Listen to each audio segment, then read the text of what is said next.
માવડીઓને ખાલી દિલથી હાથ જોડીને માફ કરજો મારી માં, તમે જેટલું છોકરાઓને બગાડો છો ને એટલું અમે નથી બગાડતા. એનું કારણ છે, ખાલી તફાવત કાઢીને આપું. અમે જ્યારે નિહાળે ભણીને આવતા એટલે દફતરનો ઘા થતો. આ છોકરા ભણીને આવે એટલે પેલા તો સૌ પ્રથમ તમને એને દફતર ઉતારો છો, જાણે તમે લડાઈ લડીને ન આવ્યો હોય. બખ્તર ઉતારે એમ એમ એમ. અરે મારો ચીંટુ કેટલું આમ જો, કેમ શું થયું, કેમ મોઢું પડી ગયું છે મારા ચીંટુનું, ઓલુલુલુલુ, એવું નહીં ચાલે. સ્માઈલ, ભાઈ દાંત કાઢી એમ જ કહેવાય. હું સ્માઈલ. તેની મમ્મી પાછી ઓપ્શન આપે ખાવાના, બેટા મેગી બનાવી આપો. ના મારે મેગી નથી ખાવી.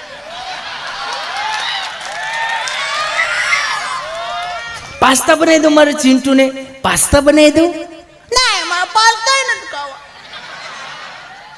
વેજીટેરિયન પુલાવ બનાવી દો, પુલાવ વેજીટેરિયન. ના મને વેજીટેરિયન નો નાખતી, ધાણા નો નાખતી, વટાણા નો નાખતી, કોથમીર એવું નો નાખતી. મને ગાજર ને એવું મને ન ભાવે. મને મને મને મને ઘેરે ન ભાવે, મને બહાર બહુ ભાવે.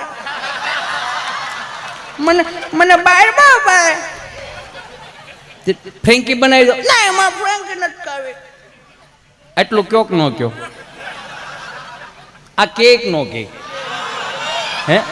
તો તમને ન ખબર હોય તો કહી દઉં, પછી વર્ષ પહેલા અમારી પાસે એટલા ખાવાના ઓપ્શન નહોતા. અમે ખાવા બેહતા, 3-4 ભાંડવડામાં લાઈનમાં બેઠા હોય અને આમથી તમને કોઈ કઢીનો પાટિયો લીટા કરી આવતો હોય.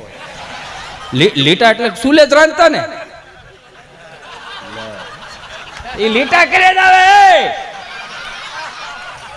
તને હજી ગાયરની નો કદાચ ખબર હોય, એ લીટા કરી આવતો હોય ને એકાદ બે તમને કોઈ એ પાટીઓ આમ હાલ્યો આવતો હોય, કઢીનો પાટીઓ, ને એમાં 1-2 ગધૈયા સોળાઈ ગયા હોય, આમ ફરતો ફરતો આવે અને આમ આમ બેહી.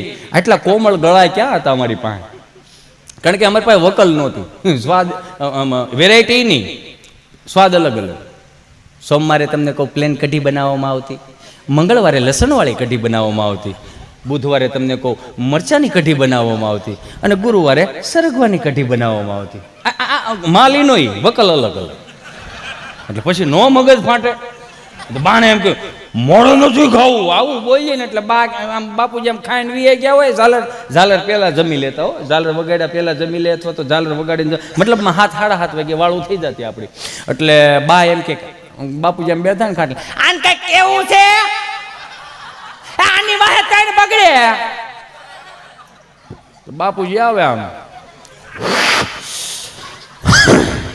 જ્યાં જમવા બેઠા હોય ને આમ કેડે હાથ દઈને ખાલી આ ઓપ્શનની વાત કરું છું, ઓપ્શનનો તફાવત છે ખાલી.